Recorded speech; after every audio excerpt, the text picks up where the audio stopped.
Assalamualaikum warahmatullahi wabarakatuh. Halo teman-teman. Pada kesempatan ini channel Munina Ahmad akan sharing terkait dengan Evin. Evin sebagian wajib pajak sudah kenal atau familiar dengan Evin. Evin adalah Electronic Filing Identification Number. Untuk bahasa awamnya, Evin ini adalah gerbang atau kode untuk bisa memasuki DJP online. Jadi ketika karyawan mendapatkan SPTA setahunan pribadi, kemudian karyawan tersebut atau wajib pajak tersebut ingin melaporkan melalui DJP online, maka gerbangnya atau pintunya harus mendapatkan Evin.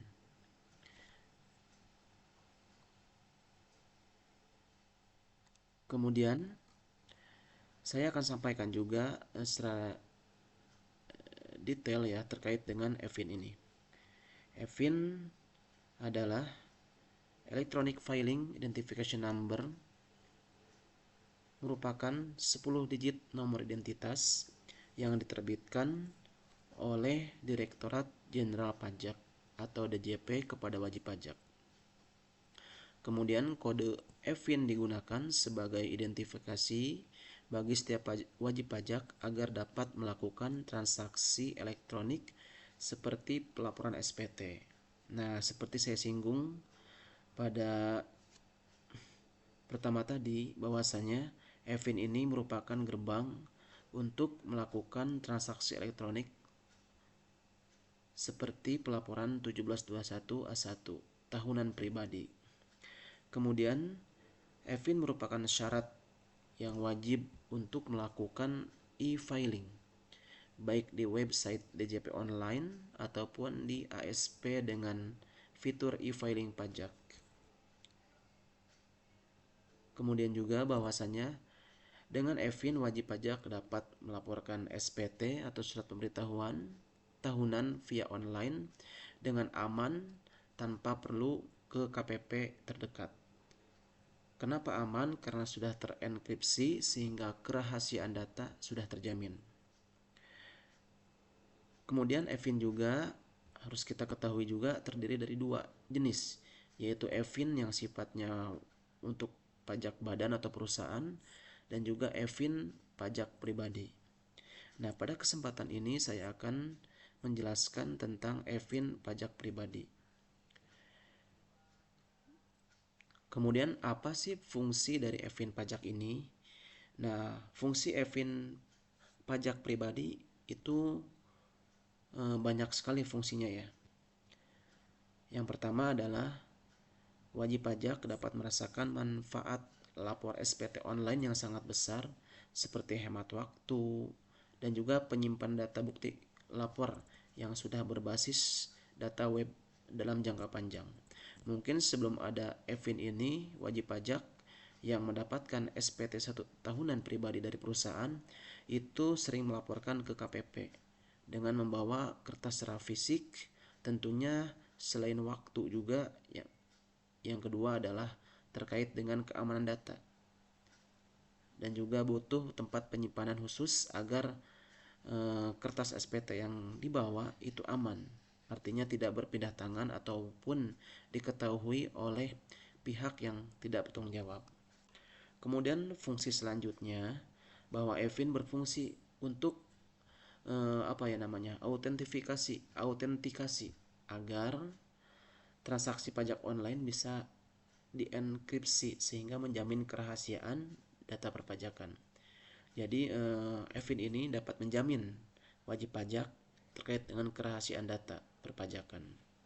Kemudian setelah memiliki Evin, wajib pajak dapat mengakses melakukan transaksi perpajakan online dan melaporkan SPT tahunan tanpa perlu datang ke KPP dan tidak perlu antri. Nah, seperti yang saya singgung pertama tadi, bahwasanya Evin ini merupakan gerbang ataupun akses ataupun kode untuk bisa mengakses DJP online. Ketika kita mendapatkan Evin kemudian bisa akses ke DJP online, maka kita akan bisa melaporkan SPT 1721 tahunan tersebut. Kemudian berikutnya bahwa jika menggunakan Evin akan terekam di database sistem pajak. Kemudian laporan pajak tahun berikutnya Anda tidak perlu mengulangi pengisian data dari awal lagi. Contoh ya, ketika kita sudah melaporkan 1721A1 tahunan pribadi tahun 2022. Nah, di SPT tersebut terdapat daftar hutang, daftar harta, daftar anggota keluarga. Nah, ketika kita melaporkan di tahun 2023, ketika data tersebut tidak ada perubahan, maka kita tidak perlu mengetik ulang, cukup gunakan tahun sebelumnya. Seperti itu. Kemudian pertanyaan terakhir, bagaimana cara mendapatkan Evin? Nah, cara mendapatkan Evin ini cukup mudah, yaitu mengajukan ke KPP terdekat dengan form yang sudah ditentukan. Kemudian apakah bisa membuat Evin secara online? Itu bisa dengan cara chat ke pajak DJP online atau bisa telepon ke kling pajak. Nah, setelah kita paham terkait dengan Evin, di sini saya akan mencontohkan bagaimana cara untuk bisa akses atau login ke DJP online seperti yang ada di layar monitor teman-teman semua. Nah, di sini ada NPWP, kemudian kata sandi. Nah, ketika kita punya NPWP, kemudian kita coba login dengan kata sandi, maka itu tidak akan bisa masuk karena kita belum registrasi dulu menggunakan Evin. Walaupun kita punya NPWP, kemudian kita punya kata sandi. Nah, kata sandi ini merupakan kata sandi yang digunakan untuk membuat NPWP. Jadi belum bisa digunakan untuk akses ke DJP online. Bagaimana cara mengaktifkan Evin ini? Nah, di sini saya akan coba dengan mensimulasikan bahwa saya belum punya Evin. Kemudian saya klik di sini, daftar di sini.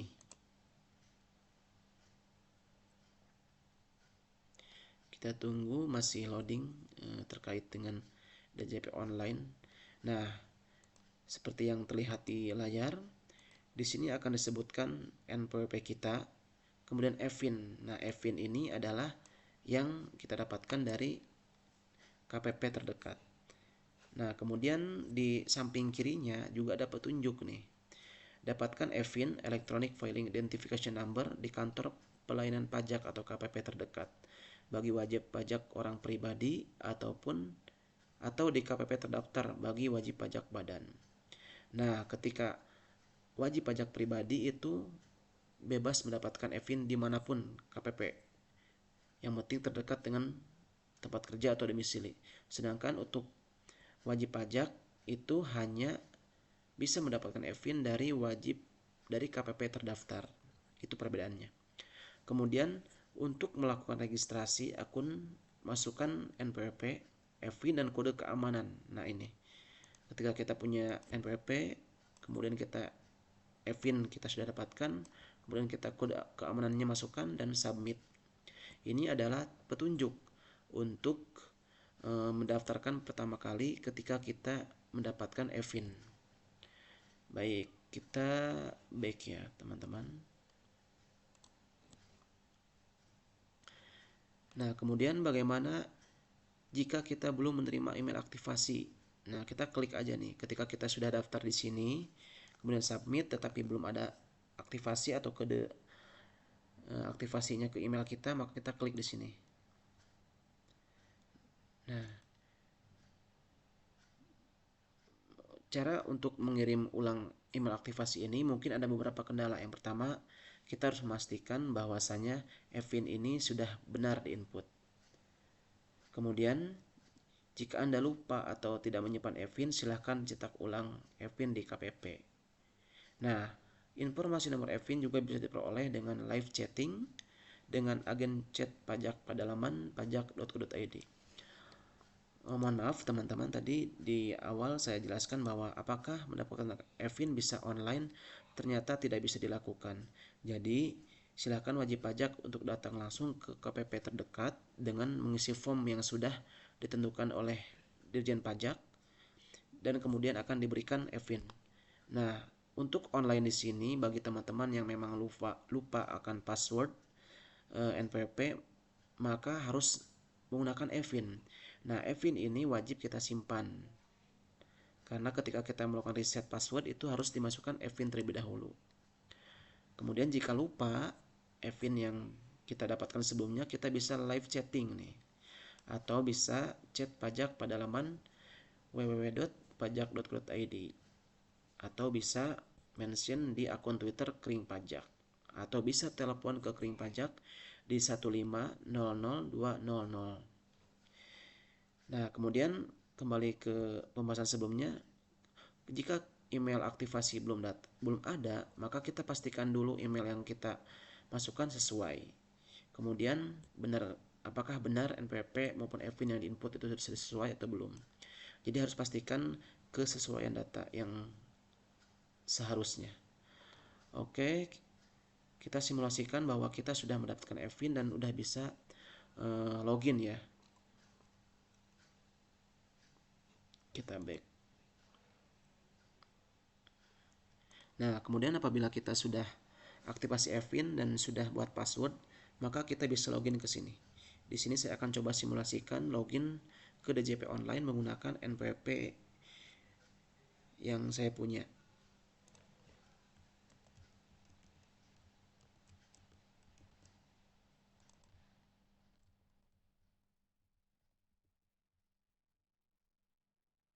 Kemudian saya akan masukkan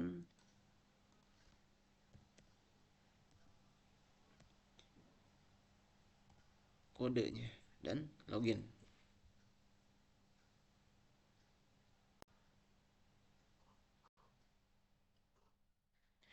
Nah, ini adalah tampilan dashboard terkait dengan NPWP kita.